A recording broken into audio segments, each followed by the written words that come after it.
everyone, welcome to Chetan Bharat Learning and in this video we'll cover August 2021 के 25 MCQs जिसमें हम ये देखेंगे कि भाई कोई भी जो करंट अफेयर है उसमें से क्वेश्चन कैसे बन सकता है, कैसे आपको ऑप्शंस को नेग्लेक्ट करना है, कैसे उनको देखना है कि भाई क्या ये ठीक है या नहीं है, कौन सी स्टेटमेंट आपने ध्यान से पढ़नी है जिसमें कौन सा वर्ड ऑलवेज या ओनली आ रहा है ना। तो टॉपिक वाइज हम लोग आज क्वेश्चंस डिस्कस करेंगे। चलो तो शुरू करेंगे अपने पहले क्वेश्चन के साथ में। First question is which country has granted a patent to an artificial intelligence system relating to a food container based on fractal geometry innovation. Question कहता है कि भाई ऐसी कौन सी कंट्री है जिसने पहली बार वर्ल्ड में आर्टिफिशियल इंटेलिजेंस सिस्टम को एज एन इन्वेंटर मानते हुए उसको एक पेटेंट प्रोवाइड कराए। क्योंकि अदरवाइज होता क्या है, पेटेंट मिलता है जब आप कोई नई इनोवेशन करते हैं, कोई नई चीज़ निकाल कर सामने लेकर आते हैं, है ना। तो एक ह्यूमन बीइंग को मिलना चाहिए basically the patent of be to try an innovation. लेकिन पहली बार ऐसा हुआ है कि किसी सिस्टम को, सिस्टम भी कौन सा, आर्टिफिशियल इंटेलिजेंस, जिसको किसी ह्यूमन ने बनाया है। तो कौन सी कंट्री ने दिया है? ऑप्शंस हैं आपके USA, Brazil, south Africa and France. ये ना काफ़ी न्यूज़ में था क्योंकि जिन्होंने ये बेसिकली सिस्टम बनाया है, स्टेफन थैलर, उन्होंने काफ़ी सारी कंट्रीज़ में इसको पेटेंट दिलवाने की कोशिश करी, यूएसए, यूके, ब्राज़ील, बट किसी ने पेटेंट दिया नहीं। सबने यही बोल दिया कि भाई जो पेटेंट है that should be given to a human, ना कि किसी सिस्टम को। लेकिन साउथ अफ्रीका जो है ये कंट्री निकलकर सामने है जिसने बाकी और सारे क्लेम्स को अलग करते हुए बोला कि भाई will give the patent to this artificial intelligence system, है ना। बेसिकली है क्या भाई सिस्टम, एक तो इसका नाम है DABUS। DABUS is the device for the autonomous bootstrapping of unified sentience.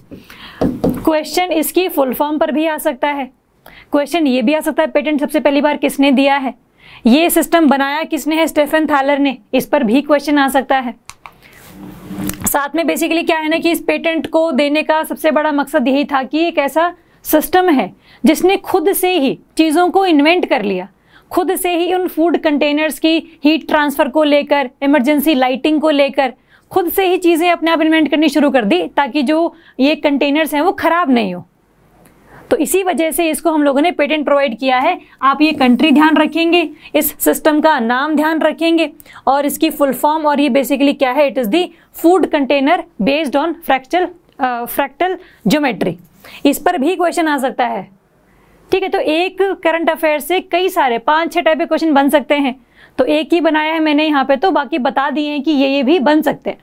तो आप उस हिसाब से चीज़ों को तैयार करना, ठीक है। नेक्स्ट, गति शक्ति infrastructure plan is dash lakh crore project for developing the holistic infrastructure. ये भी काफ़ी न्यूज़ में था। गति शक्ति इंफ्रास्ट्रक्चर प्लान पूछा गया है कि भाई अगले कई सालों में कितने लाख करोड़ हम लोग इस प्लान पर लगाएंगे।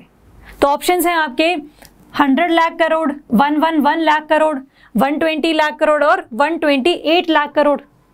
देखो आप गति शक्ति इंफ्रास्ट्रक्चर प्लान एंड साथ में नेशनल इंफ्रास्ट्रक्चर पाइपलाइन, इन दोनों को इकट्ठे पढ़ेंगे। दोनों का जो टारगेट है ना, टारगेट सेम है कि भाई हमें इंडिया में रोड्स बनानी है, रेलवेज बनाने हैं, कनेक्टिविटी को इंश्योर करवाना है, खास करके to the remote areas and the rural areas. मकसद दोनों का एक ही है, लेकिन अलग अलग फीचर्स हैं इनके इम्प्लीमेंट करने के लिए। तो जो गति शक्ति है ये अभी रिसेंटली लॉन्च किया गया है on the independence day speech, और ये है आपका 100 लाख करोड़ का इंफ्रास्ट्रक्चर प्रोजेक्ट जो कि हम अगले कुछ सालों में लगाएंगे। तो answer is a, 100 lakh crore for developing holistic infrastructure. और वही देखो कनेक्टिविटी इंश्योर करवानी है रोड के थ्रू, रेल के थ्रू, एयर, वाटरवेज, ताकि हमारा जो ट्रैवलिंग का टाइम है वो भी कम हो जाए, और साथ में जो इंडस्ट्रीज़ हैं उनको ट्रांसपोर्टेशन के लिए जो मेथड्स चाहिए हैं ताकि सही समय पर रॉ मटेरियल इंडस्ट्री में पहुंच जाए, उन सब में भी काफ़ी हेल्प मिलेगी हमें। तो ये बेसिकली टारगेट है हमारा। तो गति शक्ति इंफ्रास्ट्रक्चर प्लान और नेशनल इंफ्रास्ट्रक्चर पाइपलाइन ये आप इकट्ठे पढ़ेंगे। अगर हम NIP की बात करें, नेशनल इंफ्रास्ट्रक्चर पाइपलाइन, तो इसमें हमने कहा था कि भाई हम लोग 111 लाख करोड़ रुपीस लगाएंगे अगले 5 सालों में, और ये हम लोगों ने पिछले साल लॉन्च किया है ना। तो ध्यान रखेंगे हल्का सा कि भाई इसमें क्या टारगेट्स हैं, इस वाले में क्या टारगेट हैं, दोनों में क्या सिमिलैरिटीज हैं और दोनों में क्या डिफरेंसेस हैं। क्लियर है? तो आंसर इसका है A. Next, consider the following statements regarding the Unite Aware technological platform. Unite Aware technological platform के बारे में क्वेश्चन है। फर्स्ट स्टेटमेंट कहती है it is the joint collaboration of government of India and United Nations. देखो यार, यहाँ पे यूनाइट्स में यूएन है, तो आप हल्का सा ऐसे याद कर लेना कि भाई यूएन तो है ही है, और साथ में इंडिया ने भी कोलैबोरेशन किया हुआ है इसके साथ, तो this statement is right. It is to help and enhance the safety of the UN peacekeepers. हमें पता है कि भाई डिफरेंट कंट्रीज में अगर कहीं पर राइट्स हो रहे हैं या फिर टेररिज्म बहुत ज़्यादा आ गया है, तो उसके लिए जो यूनाइटेड नेशंस हैं वो अपनी पीस कीपिंग फोर्सेस को भेजते हैं ताकि पीस इस्टेब्लिश की जा सके। लेकिन अगर वो पीस कीपर्स जो हैं, जो अलग अलग कंट्री से सोल्जर बनकर उस कंट्री में गए हैं जहाँ पर राइट्स वगैरह हो रहे थे, अगर उनको इन्फॉर्मेशन ना ढंग से मिल पाए कि भाई यहाँ पर रिवर है, यहाँ पर पहाड़ है, यहाँ पर प्लेन है, तो उनके लिए बहुत दिक्कतें होनी शुरू हो जाती हैं। बिकॉज जितना ज़्यादा आप जगहों को पहचानते हैं उतना ही ज़्यादा आपको वॉरफेयर में मतलब उसके लिए बेनिफिट मिलता है।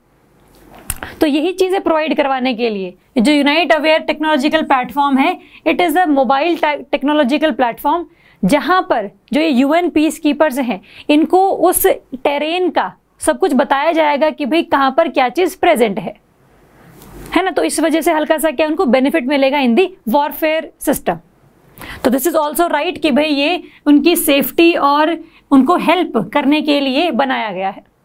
तो first is also right, second is also right, answer is both 1 and 2, answer is C. ये आप ध्यान रखेंगे, to provide terrain related information to the UN peacekeepers so as to ensure their safety. और unite है तो UN भी आ गया और साथ में गवर्नमेंट ऑफ इंडिया, दोनों के बीच में ही एक memorandum of agreement sign already हो चुका है। ठीक है, तो ये ध्यान रखेंगे। Next, consider the following statements regarding the Greater Male Connectivity Project GMCP। First statement कहती है it involves the construction of the bridge of length 10.74 kilometre. देखो, अगर आपने ये प्रोजेक्ट ध्यान से पढ़ा हुआ है तब तो you will be able to tackle this question, लेकिन अगर नहीं पढ़ा हुआ है तो ये बेसिकली फैक्ट ही है कि भाई जो ब्रिज है उसकी लेंथ 10.74 किलोमीटर, अब हो भी सकती है नहीं भी हो सकती है। आपको नाम से तो क्लियर लग ही रहा है कि भाई कनेक्टिविटी प्रोजेक्ट है, तो कनेक्टिविटी में क्या बनाएंगे, ब्रिज बनाएंगे, रोड्स बनाएंगे, रेलवेज बनाएंगे, पोर्ट्स बनाएंगे। तो इन सब के अंदर एक जो है ब्रिज का भी एक फिनोमिना है, बट इसकी लेंथ पर दिक्कत है अभी, तो देख लेते हैं इसको। सेकेंड स्टेटमेंट कहती है whole project cost is given as a grant to the Maldives government by India. कि भाई जितना भी इसमें खर्चा आएगा सारा का सारा इंडिया ने बिल्कुल फ्री में पैसे मालदीव्स गवर्नमेंट को दे दिए हैं। अब ये दोनों ही जो स्टेटमेंट्स हैं ये हल्की सी थोड़ी सी कंफ्यूजिंग है, तो बनाई भी इसीलिए गई है ताकि आपको अगले टाइम के लिए याद रहे। अगर आप GMCP की बात करते हैं तो इसमें एक ब्रिज भी बनाएगी इंडिया, लेकिन उसकी लेंथ क्या होगी, लेंथ इज 6.74 किलोमीटर, 10 नहीं है 6.74 है। और जो पूरा प्रोजेक्ट कॉस्ट है ये आपका अराउंड $500 मिलियन है इसकी पूरी लागत, जिसमें से जो $100 मिलियन हैं ये India as a grant provide करेगी टू द मालदीव्स गवर्नमेंट, और जो बाकी बचे हुए $400 मिलियन हैं ये India as a soft loan Maldives government को प्रोवाइड करेगी, ताकि एक ऐसा लोन जिस पर इंटरेस्ट रेट बहुत कम हो और चुकाने के लिए टाइम बहुत ज़्यादा हो। तो मालदीव्स गवर्नमेंट के पास अभी बेसिकली पैसे सरकार इंडिया ने दिए हैं, बट सारे एज अ ग्रांट नहीं दिए। ठीक है, तो ये ध्यान रखेंगे। तो this statement is also wrong, this is also wrong. तो आंसर क्या है आपका, पूछा क्या है हमसे, choose the correct statement. Correct पूछी है तो कोई भी करेक्ट नहीं है, तो answer is neither 1 nor 2, answer is D. ये ध्यान रखेंगे। देखो ये जो ब्रिज है बेसिकली हम जो बात कर रहे हैं कि दिस इज 6.74 किलोमीटर, ये जो आपका मेन आइलैंड है इन तीनों को जोड़ेगा। कनेक्ट दी मालदीव्स कैपिटल माले, माले की कैपिटल जो मालदीव्स की कैपिटल है माले, उसको जोड़ेगा with the Villingili island, Gulhifalhu island and Thilafushi island. देखो ये चारों के चारों जो आइलैंड्स हैं वो इस तरीके से कनेक्टेड हैं। This is Male, this is Villingili, this is Gulhifalhu and this is Thilafushi. अब ये तो आपने हल्का से इस तरीके से देखा है तो आपको हल्का सा ये ध्यान रह जाएगा। बट क्वेश्चन और भी बनकर आ सकते हैं कि भाई जो ये GMCP है ये कौन कौन से 4 आइलैंड्स को आपस में कनेक्ट करता है। आपको ऑप्शंस दे देंगे कि भाई इनमें से कौन कौन से हैं, तो आपको इनके नाम भी याद करने हैं कि माले को विलिंगली, आपका ये गुलीफालू और थिलाफुशी, इन 3 आइलैंड्स को जोड़ रहा है माले के साथ में।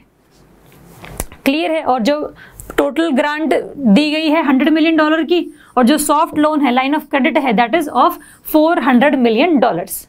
तो टोटल प्रोजेक्ट कॉस्ट कितनी है? टोटल आपकी मिला के $500 मिलियन। ठीक है। तो मुंबई की एक कंपनी है जिसके साथ मिलकर मालदीव्स ने एग्रीमेंट साइन किया है अभी, तो ये भी हल्का सा ध्यान में रख लेंगे। चलो, तो क्वेश्चन इस तरीके से पूछे जा सकते हैं जहां पर आपको लेंथ पर कंफ्यूज किया जा सकता है, प्रोजेक्ट की कॉस्ट पर कंफ्यूज किया जा सकता है, तो हल्का सा स्टेटमेंट को ध्यान से पढ़कर ही आंसर करेंगे। Next, 5th question is consider the following statements regarding उभरते सितारे फंड। फंड है बेसिकली उभरते सितारे। देखो फर्स्ट है statement, it is the 250 crore rupees worth fund for export oriented large enterprises. देखो उभरते सितारे का बेसिकली मतलब क्या होता है कि भाई अभी नई नई कंपनीज आई हैं कि वो एक्सपोर्ट करने का पोटेंशियल तो उनमें बहुत ज़्यादा है, but due to some technological limitations अभी वो इतना अपने पोटेंशियल के हिसाब से परफॉर्म नहीं कर पा रही हैं, है ना। तो आपको हल्का सा इसके नाम से ही क्लैरिटी रखनी है। उभरते सितारे मतलब कि जो अभी नहीं ग्रो कर रहे हैं बट इनमें पोटेंशियल बहुत ज़्यादा है। तो अगर इस स्टेटमेंट को हम देखें, it is the fund for export oriented large enterprises. जो आपकी लार्ज एंटरप्राइजेज हैं वो तो ऑलरेडी ज़्यादा ग्रो कर चुकी हैं, क्योंकि लार्ज वो तभी बनी है, स्टार्ट तो उन्होंने बिल्कुल माइक्रो स्मॉल या मीडियम इंडस्ट्री से किया होगा। तो ये जो स्टेटमेंट है वो हल्की सी लग रही है कि भाई गलत हो सकती है। साथ में जो फंड की अमाउंट है ये भी गलत हो सकती है। तो 2 चीज़ें हैं जिसमें हमें डाउट है। सेकेंड स्टेटमेंट कहती है the fund has been set up by EXIM bank, export import bank and SIDBI.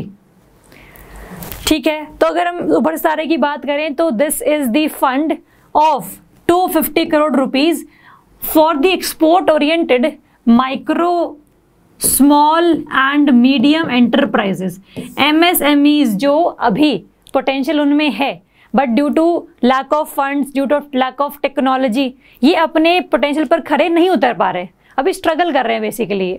तो ऐसी एंटरप्राइजेस को आगे बढ़ाने के लिए सरकार ने ये फंड लेकर आया है। तो the first statement is wrong because not large enterprises, it is of micro small and medium. And yes, this fund has been set up by Exim Bank and SIDBI.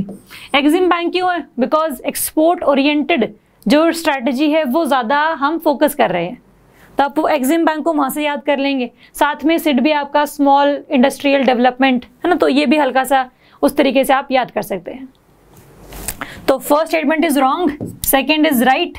तो answer is B, 2 only, because हमसे पूछा है correct statements. तो answer is B. And this fund is a mixture of structured support, both financial and advisory services.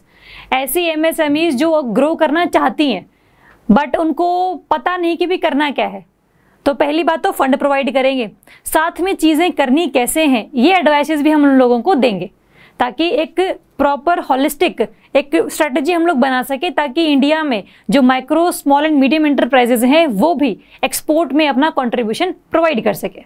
जितना ज़्यादा export होगा उतनी ही ज़्यादा इंडिया की इकोनॉमी भी ग्रो करेगी। तो एक विन विन सिचुएशन है MSMEs के लिए भी और इंडिया की इकोनॉमी के लिए भी।